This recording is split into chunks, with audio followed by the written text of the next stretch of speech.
Welcome to Divine Discourse TV. If you're new here, don't forget to subscribe and hit the notification bell so you never miss out on the daily inspiration we share. Today's reading comes to us from the book of Genesis as it is written in the Old Testament. This video covers Genesis chapter 1 through to chapter 4. Genesis chapter 1 reads, "In the beginning God created the heavens and the earth. Now the earth was formless and empty, darkness was over the surface of the deep, and the Spirit of God was hovering over the waters. And God said, 'Let there be light,' and there was light. God saw that the light was good, and he separated the light from the darkness. God called the light day, and the darkness he called night. And there was evening, and there was morning, the first day. And God said, 'Let there be a vault between the waters to separate water from water.' So God made the vault and separated the water under the vault from the water above it. And it was so. God called the vault sky. And there was evening, and there was morning, the second day. And God said, 'Let the water under the sky be gathered to one place, and let dry ground appear.' And it was so. God called the dry ground land, and the gathered waters he called seas. And God saw that it was good. Then God said, 'Let the land produce vegetation, seed-bearing plants and trees on the land that bear fruit with seed in it, according to their various kinds.' And it was so. The land produced vegetation, plants bearing seed according to their kinds, and trees bearing fruit with seed in it according to their kinds. And God saw that it was good. And there was evening, and there was morning, the third day. And God said, 'Let there be lights in the vault of the sky to separate the day from the night, and let them serve as signs to mark sacred times, and days and years, and let them be lights in the vault of the sky to give light on the earth.' And it was so. God made two great lights, the greater light to govern the day and the lesser light to govern the night. He also made the stars. God set them in the vault of the sky to give light on the earth, to govern the day and the night, and to separate light from darkness. And God saw that it was good. And there was evening, and there was morning, the fourth day. And God said, 'Let the water teem with living creatures, and let birds fly above the earth across the vault of the sky.' So God created the great creatures of the sea, and every living thing with which the water teems, and that moves about in it, according to their kinds, and every winged bird according to its kind. And God saw that it was good. God blessed them and said, 'Be fruitful and increase in number, and fill the water in the seas, and let the birds increase on the earth.'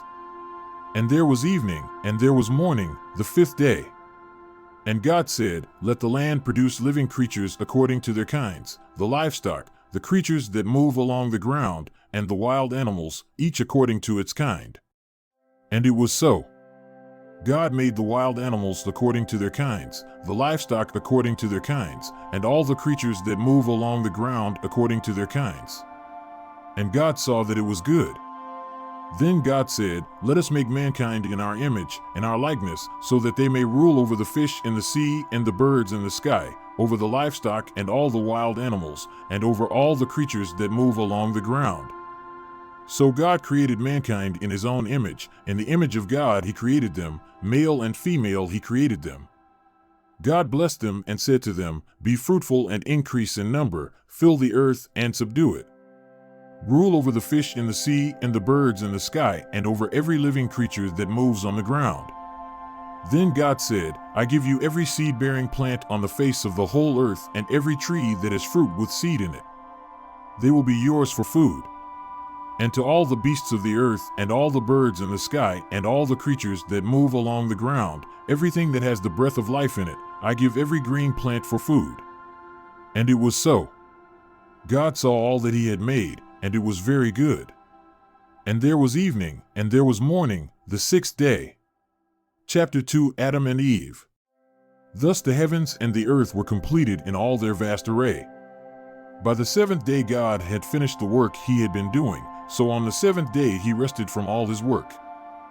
Then God blessed the seventh day and made it holy, because on it he rested from all the work of creating that he had done. This is the account of the heavens and the earth when they were created, when the Lord God made the earth and the heavens. Now no shrub had yet appeared on the earth, and no plant had yet sprung up, for the Lord God had not sent rain on the earth, and there was no one to work the ground, but streams came up from the earth and watered the whole surface of the ground. Then the Lord God formed a man from the dust of the ground and breathed into his nostrils the breath of life, and the man became a living being. Now the Lord God had planted a garden in the east, in Eden, and there he put the man he had formed. The Lord God made all kinds of trees grow out of the ground, trees that were pleasing to the eye and good for food. In the middle of the garden were the tree of life and the tree of the knowledge of good and evil. A river watering the garden flowed from Eden. From there it was separated into 4 headwaters. The name of the first is the Pishon. It winds through the entire land of Havilah, where there is gold. The gold of that land is good, aromatic resin and onyx are also there. The name of the second river is the Gin. It winds through the entire land of Cush. The name of the third river is the Tigris. It runs along the east side of Ashur. And the fourth river is the Euphrates. The Lord God took the man and put him in the Garden of Eden to work it and take care of it. And the Lord God commanded the man, "You are free to eat from any tree in the garden, but you must not eat from the tree of the knowledge of good and evil, for when you eat from it you will certainly die." The Lord God said, "It is not good for the man to be alone. I will make a helper suitable for him." Now the Lord God had formed out of the ground all the wild animals and all the birds in the sky. He brought them to the man to see what he would name them, and whatever the man called each living creature, that was its name. So the man gave names to all the livestock, the birds in the sky, and all the wild animals. But for Adam no suitable helper was found. So the Lord God caused the man to fall into a deep sleep, and while he was sleeping, he took one of the man's ribs and then closed up the place with flesh. Then the Lord God made a woman from the rib he had taken out of the man, and he brought her to the man. The man said, "This is now bone of my bones and flesh of my flesh. She shall be called woman, for she was taken out of man." That is why a man leaves his father and mother and is united to his wife, and they become one flesh. Adam and his wife were both naked, and they felt no shame. Chapter 3 is the fall. Now the serpent was more crafty than any of the wild animals the Lord God had made. He said to the woman, "Did God really say, 'You must not eat from any tree in the garden'?" The woman said to the serpent, "We may eat fruit from the trees in the garden, but God did say, 'You must not eat fruit from the tree that is in the middle of the garden, and you must not touch it, or you will die.'" "You will not certainly die," the serpent said to the woman. "For God knows that when you eat from it your eyes will be opened, and you will be like God, knowing good and evil." When the woman saw that the fruit of the tree was good for food and pleasing to the eye, and also desirable for gaining wisdom, she took some and ate it. She also gave some to her husband, who was with her, and he ate it. Then the eyes of both of them were opened, and they realized they were naked, so they sewed fig leaves together and made coverings for themselves. Then the man and his wife heard the sound of the Lord God as he was walking in the garden in the cool of the day, and they hid from the Lord God among the trees of the garden. But the Lord God called to the man, "Where are you?" He answered, "I heard you in the garden, and I was afraid because I was naked, so I hid." And he said, "Who told you that you were naked? Have you eaten from the tree that I commanded you not to eat from?" The man said, "The woman you put here with me, she gave me some fruit from the tree, and I ate it."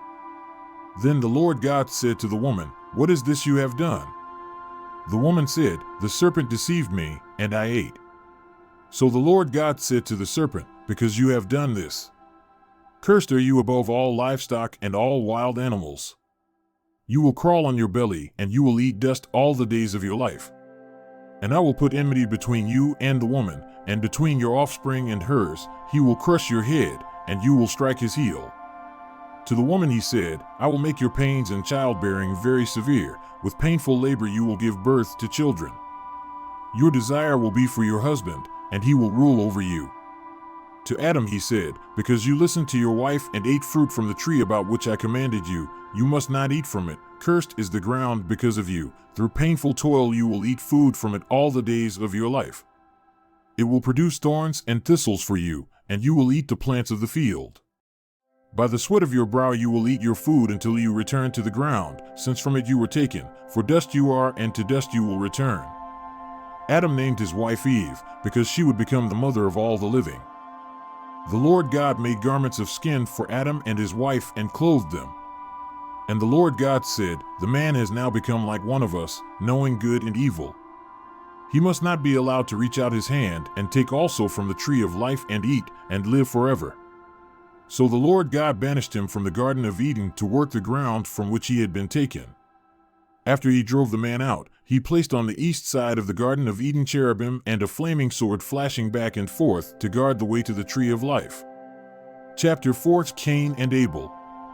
Adam made love to his wife Eve, and she became pregnant and gave birth to Cain. She said, "With the help of the Lord, I have brought forth a man." Later she gave birth to his brother Abel. Now Abel kept flocks, and Cain worked the soil. In the course of time Cain brought some of the fruits of the soil as an offering to the Lord. And Abel also brought an offering, fat portions from some of the firstborn of his flock. The Lord looked with favor on Abel and his offering, but on Cain and his offering he did not look with favor. So Cain was very angry, and his face was downcast. Then the Lord said to Cain, "Why are you angry? Why is your face downcast? If you do what is right, will you not be accepted? But if you do not do what is right, sin is crouching at your door, it desires to have you, but you must rule over it." Now Cain said to his brother Abel, "Let's go out to the field." While they were in the field, Cain attacked his brother Abel and killed him. Then the Lord said to Cain, "Where is your brother Abel?" "I don't know," he replied. "Am I my brother's keeper?" The Lord said, "What have you done? Listen. Your brother's blood cries out to me from the ground. Now you are under a curse and driven from the ground, which opened its mouth to receive your brother's blood from your hand. When you work the ground, it will no longer yield its crops for you. You will be a restless wanderer on the earth." Cain said to the Lord, "My punishment is more than I can bear. Today you are driving me from the land, and I will be hidden from your presence. I will be a restless wanderer on the earth, and whoever finds me will kill me."